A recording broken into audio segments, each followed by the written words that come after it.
This is my review on Baddies USA episode 10. I can't lie, this episode was really boring, so the review's going to be really quick. When Gretchen and Suki fought, I don't believe anyone won. No one left a winner for that fight. The most that was done was Gretchen obviously pulled off Suki's wig, and that was it. And I get where Suki and Sapphire are coming from with the jumping thing, but at the same time, if they're going to condone jumping with everyone else, then I can't feel bad about them trying to jump Gretchen as well. So yeah, I also feel like the storyline, again, like what I said last week, the storyline is very tied out with Gretchen and the N-word thing. I don't believe a white woman should be saying the N-word as well, and there should be repercussions like them beating her up. Also, I feel like Rayleigh's picking and choosing as well, because if it's down to people getting booed and whatever and stuff, Dolly got the F-U-C-K Dolly on stage. That is a form of being booed or not being encouraged or people liking your music anyway. Obviously now she's turned like, amount into whatever it is and stuff in regards to like she's now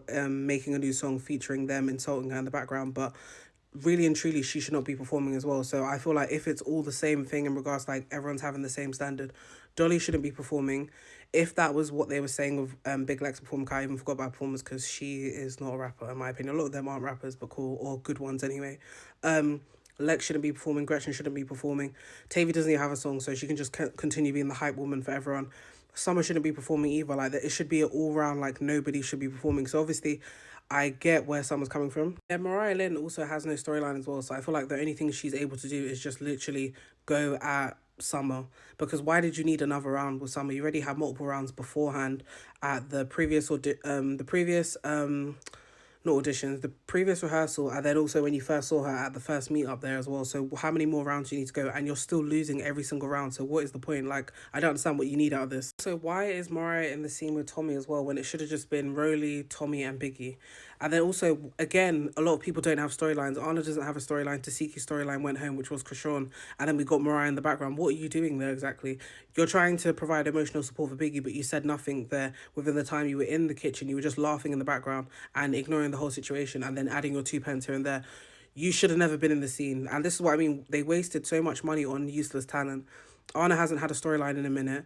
The only thing she did was hit Gretchen or whatever the case was. Tasiki hasn't had a storyline since Krishawn went home. She's just been in the background doing absolutely nothing. And same with Mariah as well. Her only storyline is Summer. And she adds her 2 pence. I don't know why they keep giving Mariah so many confessional takes when we don't want that. And Tommy is very wrong and strong as well. She was 100% wrong for what she did to Biggie as well. And I feel like they should have had a private conversation rather than it being publicised here. But I get it as well. You're on a reality TV show, so it's kind of a bit different. And then when Tasiki was chiming in like, oh, don't do that, just shut the hell up. Oh my God, your only storyline was Krishawn. We don't want to hear any takes you have, please.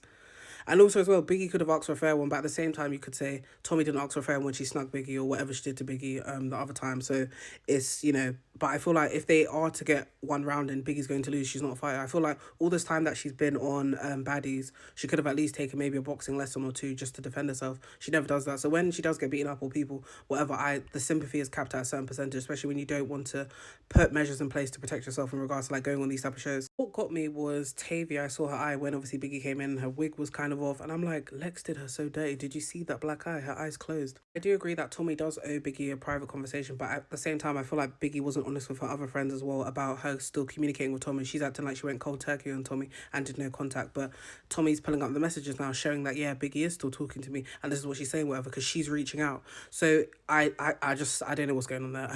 I don't believe they resolved that situation anyway, and the friendship's done. As I said beforehand, the episode was dead, but I feel like also it's very weird that Summer was calling Natalie when she knows she's grieving as well. And I'm just thinking like you could have had a bit more compassion for your boss as well in regards to letting her grieve and have time for herself. And then when she's ready to come back, she's ready to come back. And you could have aired your grievances with Rolly, which you did, but you're trying to go to the head honcho now, which is Natalie. But what Natalie says goes, and what she told Rolly is what it's gonna be, you know what I mean? And it's like Dolly was doing too much in that scene as well, and it took up way too much time. Like, she's trying to highlight and clarify to everyone, I'm not messing with Summer, so it's like Summer's free game in a sense. And you want to do that in front of everyone, like, oh, don't do this to me, don't. And then you're trying to provoke her as well when Summer's clearly stated that she doesn't want to fight her old friend, like fight any friends that she had and whatever. And Dolly's like, oh, I fought my friend before, so that's good for you. But if she's saying that this is her boundaries, then I think we should respect it. But at the same time, does Summer respect anyone's boundaries? So this is why we're in this situation. I can't lie, I skipped over Scotty and Jada's part because they can save that for Scotty's special that is coming out probably this year. I don't have time for boring scenes and them to do this trip that is giving a business expenditure, a business expenditure or like a business write-off in a sense, or tax write-off for this trip, just for them to sit and do nothing and basically drink. And obviously Scotty's not drinking but Jayla's drinking, but like for them to just drink and sit down and do nothing basically and shop.